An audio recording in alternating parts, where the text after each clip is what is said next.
ಕ್ರಿಸ್ತನ ಹೃದಯದಲ್ಲಿ ಒಂದು ಬಯಕೆ ಇದೆ, ಅದು ಎಲ್ಲರೂ ಒಂದಾಗಿರಲಿ ಎಂಬುದು. ಅದು ಕೇವಲ ಒಂದು ವಾಕ್ಯವಲ್ಲ, ಅದು ದೇವರ ಕನಸು. ಆದರೆ ಇಂದು ನಾವು ವಿಭಜಿತರಾದ ಧ್ವನಿಗಳ ನಡುವೆ ಬದುಕುತ್ತಿದ್ದೇವೆ. ಒಂದು ಮತ, ಒಂದು ಪಂಗಡ, ಒಂದು ವಿಚಾರ ನಮ್ಮನ್ನು ಬೇರ್ಪಡಿಸಿದೆ. ಆದರೆ ದೇವರ ಆತ್ಮ ಹೇಳುತ್ತಾನೆ, ನನ್ನ ಜನರೇ ಒಂದಾಗಿ ನಿಂತುಕೋಗಿ ನಾನು ಇಳಿಯುವೆನು ಎಂಬುದಾಗಿ.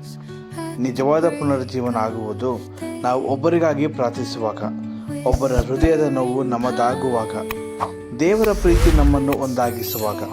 ಅಲ್ಲಿ ಅಹಂಕಾರವು ಕುಸಿಯುತ್ತದೆ, ಅಲ್ಲಿ ದೇವರ ಮಹಿಮೆಯು ಇಳಿಯುತ್ತದೆ, ಅಲ್ಲಿ ವಿಭಜನೆಯ ಗೋಡೆಗಳು ಒಡೆಯುತ್ತವೆ, ಅಲ್ಲಿ ಸ್ವರ್ಗದ ಸನ್ನಿಧಿ ನೆಲದ ಮೇಲೆ ಇಳಿಯುತ್ತದೆ. ಇಂದು ದೇವರು ಹುಡುಕುತ್ತಿರುವುದು ಒಂದು ಜನಾಂಗವಲ್ಲ ಅಥವಾ ಒಂದು ಸಂಘವನ್ನಲ್ಲ, ಆದರೆ ಒಂದು ಧ್ವನಿಯನ್ನು. ಹೌದು, ಇಂದು ನಾವು ಸ್ವಾಮಿ, ನಾವು ಒಂದಾಗಿ ನಿಂತಿದ್ದೇವೆ, ನಿನ್ನ ರಾಜ್ಯ ಬರಲಿ ಎಂದು ಹೇಳೋಣವಾಗಲಿ.